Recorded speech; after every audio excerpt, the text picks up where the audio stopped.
తెలంగాణ డీజీపీకి హైకోర్టులో ఊరట దక్కింది. డీజీపీ శివధర్ రెడ్డి నియామకాన్ని సవాల్ చేస్తూ దాఖలైనటువంటి పిటిషన్ అయితే కొట్టివేశారు. డీజీపీ నియామక ఉత్తర్వులను కొట్టివేసేందుకు హైకోర్టు నిరాకరించింది. పూర్తిస్థాయి డీజీపీ నియామక ప్రక్రియను 4 వారాల్లో అందజేయాలని కోర్టు ఆదేశించింది.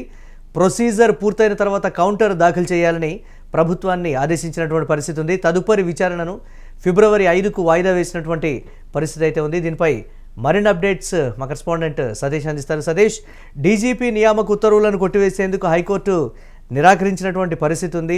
ఏంటి దీనికి సంబంధించి ఏ విధంగా చూడాలి? అప్డేట్స్ ఏంటి? మురళి, ముఖ్యంగా డీజీపీని ఏదైతే 2014లో నియామకం చేశారో దానికి సంబంధించి కూడా పెద్ద ఎత్తున ఇది సుప్రీంకోర్టు నిబంధనలకు విరుద్ధంగా ఈ తెలంగాణ డీజీపీని నియమించారంటూ కూడా పిల్లో దాఖలు చేశారు. పిల్లో దాఖలు చేసిన దానికి ఈ రోజు హైకోర్టులో దీనికి సంబంధించి పిటిషన్ అయితే కొట్టేశారు. ఎందుకంటే దీనికి సంబంధించి డీజీపీకి సంబంధించిన కరెక్ట్ డీటెయిల్స్ ఏవైతే పిల్లో దాఖలు చేసినటువంటి అనువాదాలు ఏదైతే ఉన్నాయో, పిల్లో చేసినటువంటి మొత్తం వ్యవహారం కూడా ఏవి అనుమానిత అంటే దేనికి సంబంధించి ఈ పిటిషన్ కు సంబంధించిన పూర్తి ఆధారాలు లేకపోవడం, దాంతో పాటు రాజకీయాల్లో వచ్చినటువంటి వార్తలు, అలాగే వ్యక్తిగతంగా మీరు ఏదైతే అనుకుంటున్నారో వాటిని మాత్రమే పిల్లో దాఖలు చేసి ఊహాగానాల పిటిషన్ ని పిల్లో వేయడం ద్వారా కరెక్ట్ నివేదిక లేదు, కరెక్ట్ డీటెయిల్స్ లేవు, దానికి సంబంధించిన అన్ని కూడా కరెక్ట్ కాదంటూ కూడా పిటిషన్ కొట్టేసింది. దీనికి సంబంధించి కూడా దాదాపు 4 వారాల తర్వాత మళ్ళీ విచారణ జరపనుంది.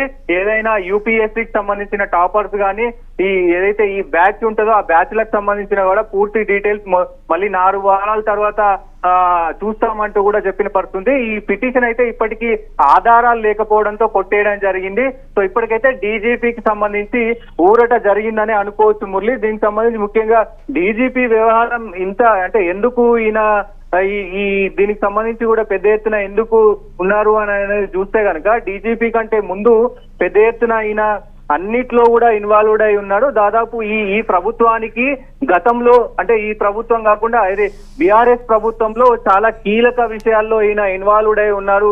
ఏదైతే ఈ రాజకీయ వివాదాలకి సంబంధించి కూడా నయీం కేసులో నయీం ఏదైతే ఎన్కౌంటర్ జరిగింది, నయీం ని మట్టుబెట్టిన విషయాల్లో కీలక మొత్తం విషయాలలో కూడా మొత్తం ఆయన అక్కడ భువనగిరితో ఉన్నటువంటి ఎస్ఐలు, అక్కడ ఉన్నటువంటి డీజీపీ ఎస్పీ కావచ్చు, వీళ్ళందరితో కూడా ఈయనకు మొత్తం కూడా అంటే అప్పటికే పెద్ద స్థాయిలో ఉన్న వ్యక్తి కాబట్టి ఈయనకు మొత్తం కూడా ఆ నయీం కు సంబంధించిన కేసు కీలకంగా ఈయన చూశారు కాబట్టి ఆ కేసులోనూ ఈయన కీలకంగా ఉన్నారు. అలాగే ఏదైతే 2016 సమయంలో ఇంటెలిజెన్స్ చీఫ్ గా ఉన్నాడు, ఓటుకు నోటుకు ఏదైతే ఇప్పుడున్నటువంటి రేవంత్ రెడ్డి కేసుకు సంబంధించి కూడా ఆ కేసులో ఆయన ఇంటెలిజెన్స్ చీఫ్ గా పనిచేశాడు.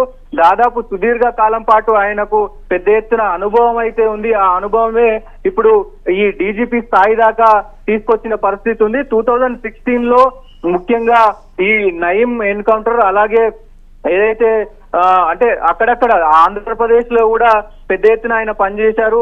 జిల్లాల ఎస్పీ అండ్ డీజీపీ ఎస్ఐబి మావోయిస్టుల అణచివేతలో కూడా శివధర్ రెడ్డి కీలక పాత్ర ఉంది. 2014, 2016 అలాగే 2007 కు సంబంధించి ఏదైతే ఈ మసీదు బాంబ్ బ్లాస్ట్ కేసుల్లో కాల్పుల్లో కూడా 14 మందికి సంబంధించిన దాంట్లో కూడా ఆయన ఇన్వాల్వ్డ్ అయి ఉన్నారు. పెద్ద ఎత్తున ఆయనకి అవార్డులు రివార్డులు కూడా ఉన్నాయి. అంటే నియామకాల్లో పెద్ద ఎత్తున ఎందుకు ఈ ప్రభుత్వం పెద్దపీట వేసింది శివధర్ రెడ్డి కంటే, దాదాపు ఆయన అచీవ్మెంట్ కనుక చూస్తే ఉమ్మడి ఏపీలో ఏసీబీ అడిషనల్ డైరెక్టర్ అంటే డైరెక్టర్ గా శివధర్ రెడ్డి పనిచేశారు. పర్సనల్ వింగ్ లో ఐజీ అడిషనల్ డీజీగా కూడా పనిచేశారు.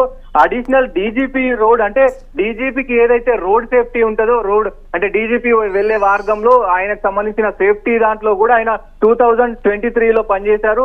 ఇంటెలిజెన్స్ చీఫ్ గా నియామకం అయ్యారు. దాని తర్వాత ఇంటెలిజెన్స్ చీఫ్ నుంచి డైరెక్ట్ తెలంగాణ డీజీపీగా ఆయన ఎన్నికయ్యారు. సో ఇలా కీలక కేసుల్లో ఉన్నటువంటి ఈయనని డీజీపీగా నియామకం చేయడాన్ని ఒకవైపు రాజకీయ విమర్శకులు చేస్తున్న కీలక అంశాలను తీసుకొని ఏదైతే ఆ పిల్లు వేశారో ఆ పిల్లుని ఇక్కడ దాఖలు చేయడం, దానికి సరైన కారణాలు సరైనటువంటి ఆధారాలు లేకపోవడంతో ఈ మొత్తం తతంగాన్ని కూడా ఈ మొత్తం వ్యవహారాన్ని కూడా కోర్టు కొట్టేసింది. ఏదైతే ఈ యూపీఎస్సీకి సంబంధించి కావచ్చు, మొత్తం అర్హులైన వాళ్ళకి ఎవరైనా ఉంటే వాళ్ళ బ్యాచ్ లో ఎవరైనా అర్హులైన వాళ్ళు ఉంటే వేరే వాళ్ళకి ఇస్తారా లేదా అనేది మాత్రం 4 వారాల తర్వాత మరి కోర్టు ఏం చెప్తుంది అనేది కూడా ఒకవైపు చూడాల్సిన అవసరం అయితే ఉంటది. సో ముఖ్యంగా ఇప్పుడు ఉన్నటువంటి డీజీపీ శివధర్ రెడ్డి మాత్రం గతంలో ఆయన అడ్వకేట్ గా పనిచేశారు.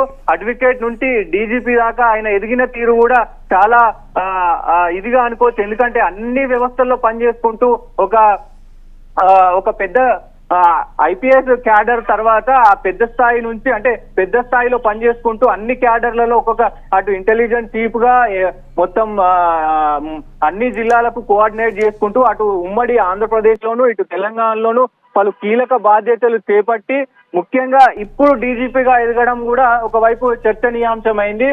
ఒకవైపు రాజకీయ వర్గాల్లో మాత్రం శివధర్ రెడ్డిని కావాలని రేవంత్ రెడ్డి, ఎందుకంటే కీలక ఈ కేసులలో ఉన్నాడు కాబట్టి కావాలని ఇప్పుడు ఆయనకు అనుకూలంగా మార్చుకోవడానికే డీజీపీని నియామకం చేశారంటూ కూడా ఒకవైపు వాదనలు వినబడుతున్న పరిస్థితులు ఉన్నాయి.